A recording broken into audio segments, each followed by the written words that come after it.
दोस्तों, आज मैं आपको अपराध की जिस वारदात के बारे में बताने जा रहा हूँ, वो वारदात काशीपुर उत्तराखंड में हुई थी।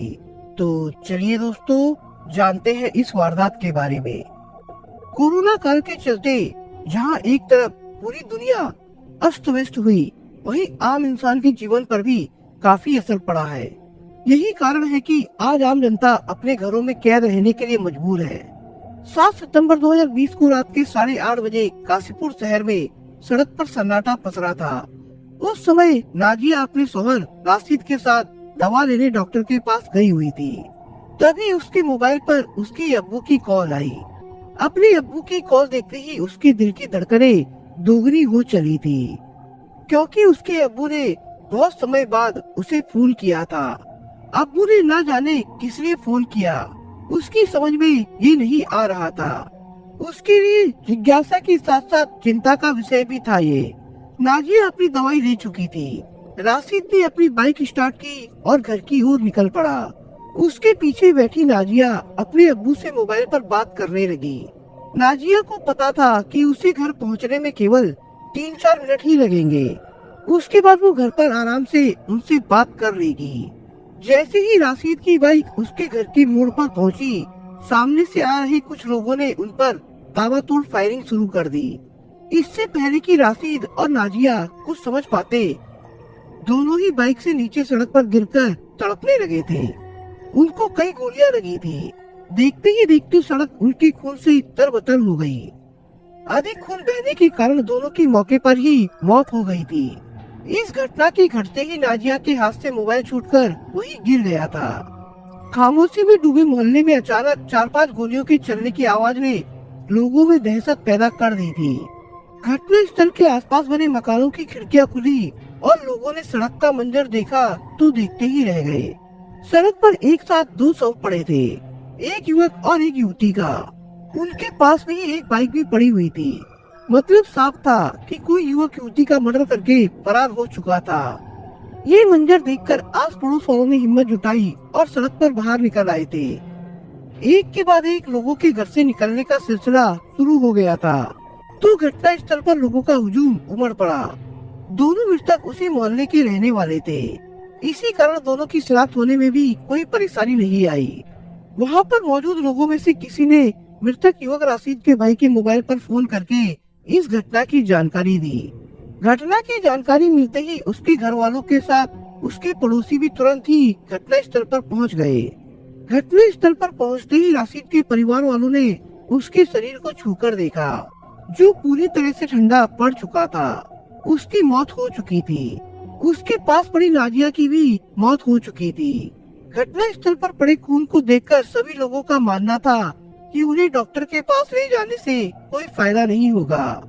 जैसे जैसे लोगों को इस मामले की जानकारी मिलती गई, वैसे वैसे वहाँ पर लोगों का जमघट लगता गया। तुरंत ही इस सनसनीखेज मामले की सूचना किसी ने पुलिस कंट्रोल रूम को दे दी। क्योंकि ये क्षेत्र काशीपुर कोतवाली के अंतर्गत आता है, इसलिए कोतवाली प्रभारी सतीश चंद्र कापड़ी पुलिस टीम के साथ घटना स्थल की तरफ रवाना हो गए। सूचना मिलने पर एसपी राजेश भट्ट, सीओ मनोज कुमार भी मौके पर पहुंचे। घटना स्थल पर पहुंचकर पुलिस ने जांच पड़ताल की। युवक युवती के शव पास पास पड़े हुए थे। युवक राशिद का चेहरा बुरी तरह से क्षतिग्रस्त हो चुका था। मृतक के चेहरे को देखकर लगता था कि हत्यारों ने उसके सिर से सटाकर गोली चलाई थी, जिसके कारण उसके चेहरे की पहचान ही खत्म हो गई थी। इस मामले को लेकर पुलिस ने युवक युवती के परिवार वालों के बारे में जानकारी जुटाई। राशिद के परिवार वालों ने बताया कि दोनों का काफी लंबे समय से प्रेम प्रसंग चल रहा था, जिसके चलते दोनों घर से भाग गए थे। उसी दौरान जून 2020 में दोनों ने प्रेम विवाह कर लिया था। फिर कुछ समय बाद दोनों काशीपुर वापस आ गए थे। तब से पास में ही दोनों किराए का कमरा लेकर रह रहे थे। नाजिया की तबीयत खराब होने के कारण उस शाम दोनों बाइक से दवा लेने डॉक्टर के पास गए थे। वहाँ से वापसी के दौरान किसी ने उनकी गोली मारकर हत्या कर दी है। घटना स्थल की जांच पड़ताल के दौरान पुलिस ने मृतक राशिद और उसकी बीवी नाजिया के मोबाइल अपने कब्जे में ले लिए थे। पुलिस ने दोनों के मोबाइल चेक किए तो पता चला कि घटना के समय नाजिया अपने पिता के मोबाइल पर बात कर रही थी। ये बात सामने आते ही पुलिस समझ गई कि दोनों की हत्या में जरूर युवती के पिता मुजम्मिल का हाथ हो सकता है। पुलिस ने तुरंत ही युवती के घर जाकर उसके बारे में जानकारी ली तो पता चला कि मुजम्मिल घर से फरार है। उसके घर पर ताला लगा हुआ था। उसके अन्य परिवार वाले भी घर से गायब थे। घर के सभी लोगों के अचानक फरार होने से इस हत्याकांड में उनका हाथ होने का अंदेशा पुलिस को हो गया। पुलिस ने युवती के घर वालों को सब जगह खोजा, लेकिन उनका कहीं भी कुछ पता नहीं चला। ये सब जानकारी जुटाने के बाद पुलिस ने दोनों शव पोस्टमार्टम के लिए मॉर्चरी भेज दिए। इस केस में मृतक राशिद के भाई नईम की तहरीर के आधार पर पुलिस ने 4 आरोपियों मुजम्मिल, उसके बेटे मोहसिन के अलावा अफसर अली, जुगर अली के खिलाफ धारा 302, 342, 504 और 34 के तहत मुकदमा दर्ज कर लिया। इस केस में नामजद मुकदमा दर्ज होते ही इस घटना की जानकारी एएसपी राजेश भट्ट व सीओ मनोज ठाकुर के नेतृत्व में अलग अलग 3 टीमों का गठन किया गया। पुलिस टीम ने आरोपियों के शरीफनगर, ठाकुर द्वारा और मुरादाबाद में कई संभावित स्थानों पर दबिश डाली। काफी प्रयास करने के बाद भी आरोपी पुलिस पकड़ में नहीं आए थे। पुलिस कार्रवाई के दौरान 9 सितंबर 2020 को पुलिस को एक मुखबिर से सूचना मिली कि मुजम्मिल और उसका बेटा मोहसिन दोनों ही दरिया रोड लोहिया पुल के पास कहीं जाने की फिराक में खड़े हैं। सूचना पाते ही काशीपुर कोतवाली प्रभारी सतीश कुमार कापड़ी तुरंत पुलिस टीम के साथ लोहिया पुल पर पहुंचे। पुलिस ने चारों ओर से घेराबंदी करते हुए दोनों को गिरफ्तार कर लिया। दोनों को हिरासत में लेकर पुलिस कोतवाली ले आई। पुलिस ने दोनों से इस दोहरे हत्याकांड के बारे में कड़ी पूछताछ की। कुछ समय तक तो मुजम्मिल ने पुलिस को घुमाने की पूरी कोशिश की। फिर बाद में मुजम्मिल ने बताया कि जिस समय वो बेटे के साथ अपनी बेटी नाजिया से मिलने के लिए घर के नुक्कड़ पर पहुंचा, उस समय तक उन दोनों की हत्या हो चुकी थी। उसने अपने बेटे के साथ दोनों को मृत पाया तो वो बुरी तरह से घबरा गया। उनके जाने से पहले ही उन दोनों को मौत के घाट उतारा जा चुका था। उनको उस हालत में देखकर बाप बेटे दोनों बुरी तरह से घबरा गए थे। उन्हें डर था कि उनकी हत्या का इल्जाम उन पर न लग जाए। इसी कारण वे तुरंत ही मौके से फरार हो गए थे। उसकी बातें सुनकर कोतवाली प्रभारी सतीश चंद्र कापड़ी को उस पर शक हो रहा था कि ये झूठ बोल रहा है। उन्होंने मुजम्मिल और उसके बेटे मोहसिन पर थोड़ी सी सख्ती बरती तो दोनों ने अपना जुर्म कबूल कर लिया। उसके तुरंत बाद ही पुलिस ने उनकी निशानदेही पर 315 बोर के 2 तमंचे बरामद कर लिए। पुलिस ने दोनों के खिलाफ आर्म्स एक्ट के मुकदमे भी दर्ज कर लिए। सरेआम ताबड़तोड़ फायरिंग कर दोहरे हत्याकांड को अंजाम देने वाले आरोपियों से वरिष्ठ पुलिस अधिकारियों के सामने पूछताछ करने पर जो जानकारी सामने आई वो कुछ इस प्रकार से थी। उत्तराखंड के शहर काशीपुर के मोहल्ला अली खान में रहता था कमरुद्दीन का परिवार। कमरुद्दीन का बड़ा परिवार था, लेकिन बच्चों के बड़े होते ही वो भी पैसे कमाने लगे, जिससे उसके परिवार की आर्थिक स्थिति काफी मजबूत हो गई थी। उसका एक बेटा काम करने के लिए दुबई चला गया और दूसरा सऊदी अरब। उनके और लड़के भी काशीपुर में ही अपना काम धंधा करते थे। कमरुद्दीन के घर के पास ही मुजम्मिल का मकान भी था। मुजम्मिल की आर्थिक स्थिति पहले से ही मजबूत थी। मुजम्मिल मूलतः शरीफनगर का निवासी था। गाँव में उसकी काफी जमीन जायदाद थी।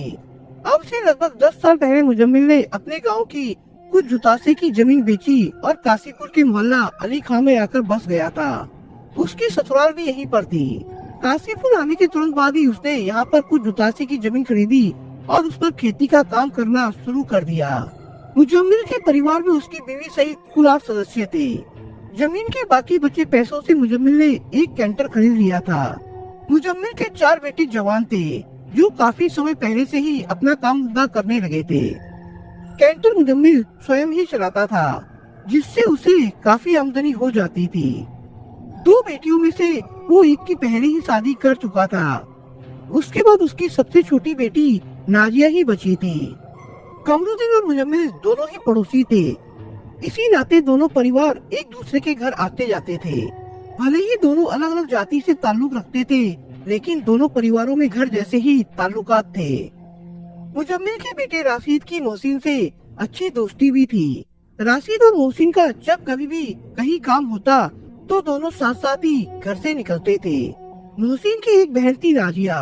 नाजिया देखने में जितनी सुंदर थी उससे कहीं ज्यादा तेज तर्रार भी थी। भले ही नाजिया राशिद के दोस्त की बहन थी, लेकिन उसके दिल को वो भा गई थी। घर आने जाने की भी कोई पाबंदी नहीं थी। इसी आने जाने के दौरान नाजिया ने राशिद की आंखों में अपने प्रति प्यार देखा, तो वो भी उससे प्यार करने लगी। प्यार का सुरूर आंखों के रास्ते उतरा तो दिल में जाकर समा गया। दोनों के बीच मोहब्बत का सफर चालू हुआ तो अमरवीर की तरह बढ़ने लगा। देखते देखते उनके प्यार के चर्चे घर की दीवारों को लांघकर मोहल्ले में छाने लगे थे। ये बात नाजिया के घर वालों को पता चली तो वे आग बबूला हो उठे। मुजम्मिल ने अपनी बेटी को समझाने की कोशिश की, लेकिन वो राशिद को छोड़ने को तैयार नहीं थी। उसके बाद मुजम्मिल ने राशिद के परिवार वालों को उनके बेटे की काली करतूतों का हवाला देते हुए उसे समझाने को कहा, लेकिन राशिद भी प्रेम डगर से पीछे हटने को तैयार नहीं था। एक पड़ोसी होने के नाते जितना दोनों परिवारों में प्यार था, पल भर में वो नफरत में बदल गया था।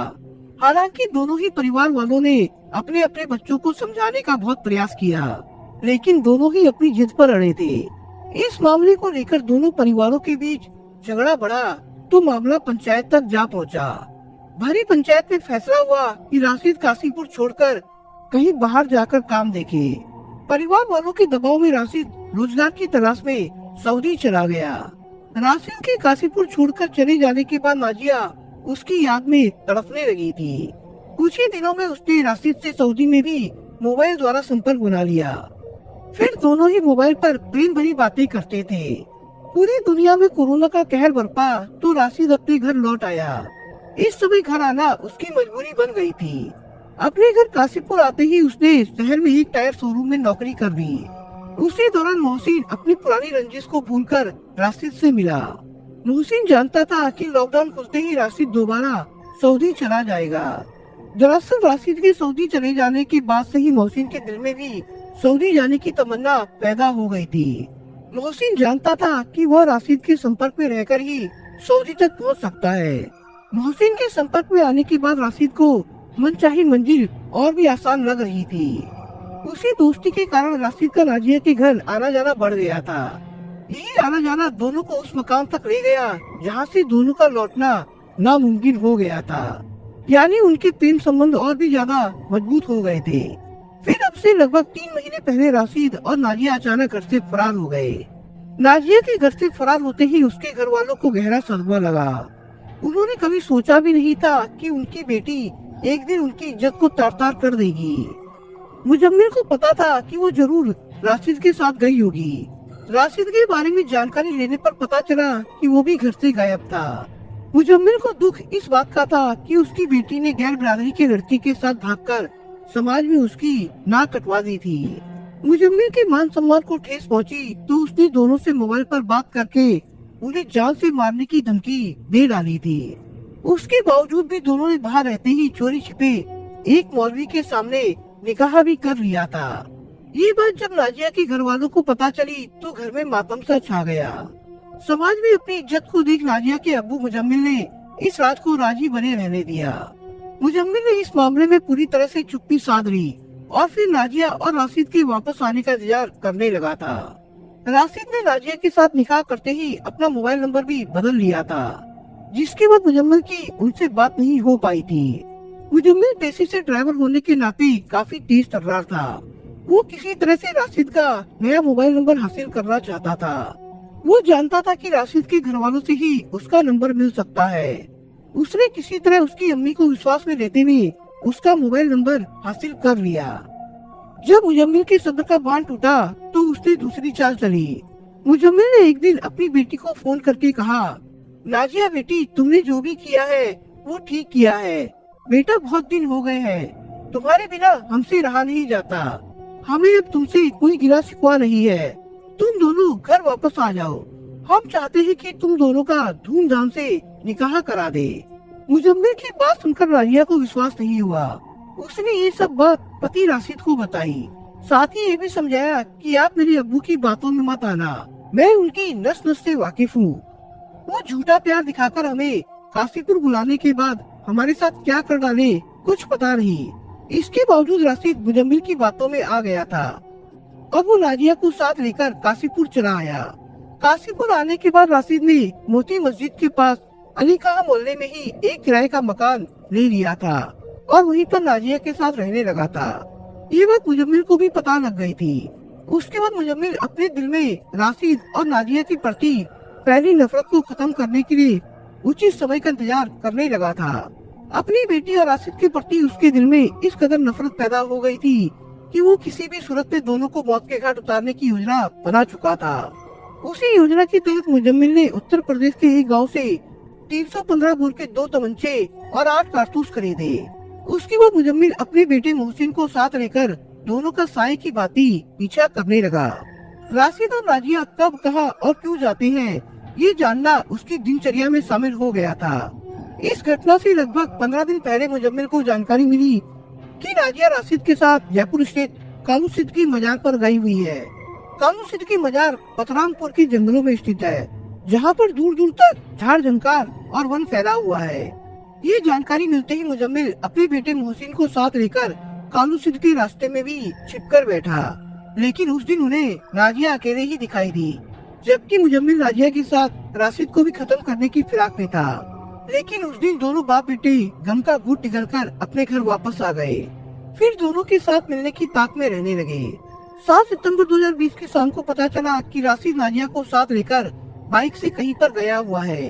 ये जानकारी मिलते ही उसने अपनी योजना को अंजाम देने के लिए पूरी तैयारी कर ली। लेकिन उस समय उसे ये जानना भी जरूरी था कि वे दोनों शहर में गए हैं या फिर कहीं बाहर। ये जानकारी लेने के लिए वो अपने घर के मोड़ पर एक चबूतरे पर जा बैठा। वहाँ पर पहले से ही कई लोग बैठे हुए थे। वहाँ पर भी उसका मन नहीं लगा। उसके मन में राशिद और नाजिया को लेकर जो खिचड़ी पक रही थी, वो उसे लेकर परेशान था। मुजम्मिल वहाँ से उठकर अपने घर चला आया था। जब राशिद और नाजिया को गए हुए काफी समय बीत गया तो उसके सब्र का बांध टूट गया। उसने उसी समय नाजिया को फोन मिला दिया। अपने अब्बू का फोन आते ही वो भावुक हो उठी और उसने बता दिया कि वो दवाई लेने आई हुई थी। अब वो कुछ ही देर में घर की ओर ही निकल रही है। ये जानकारी मिलते ही मुजम्मिल अपने बेटे मोहसिन को साथ लेकर अपने घर की ओर आने वाले मोड़ पर जा पहुंचा। उस समय तक वहाँ पर बैठे लोग भी अपने अपने घर जा चुके थे। जैसे ही राशिद नाजिया को साथ लेकर घर की ओर जाने वाले मोड़ पर पहुंचा, मुजम्मिल और उसके बेटे मोहसिन ने इस घटना को अंजाम दे डाला। पुलिस ने मुजम्मिल और उसके बेटे मोहसिन से विस्तार से पूछताछ करने के बाद उन्हें 10 दिसंबर 2020 को कोर्ट में पेश किया, जहां से दोनों को जेल भेज दिया गया था। इस केस का खुलासा करने वाली पुलिस टीम की सराहना करते हुए एएसपी राजेश भट्ट ने 2500 रुपए देने की घोषणा की थी। दोस्तों, आप अगर चैनल पर नए हो तो आप चैनल को सब्सक्राइब करने के साथ कमेंट बॉक्स में इस कहानी के बारे में अपने विचार जरूर लिखिएगा। मिलता हूँ एक नई कहानी के साथ, तब तक के लिए अपना ख्याल रखिएगा। धन्यवाद।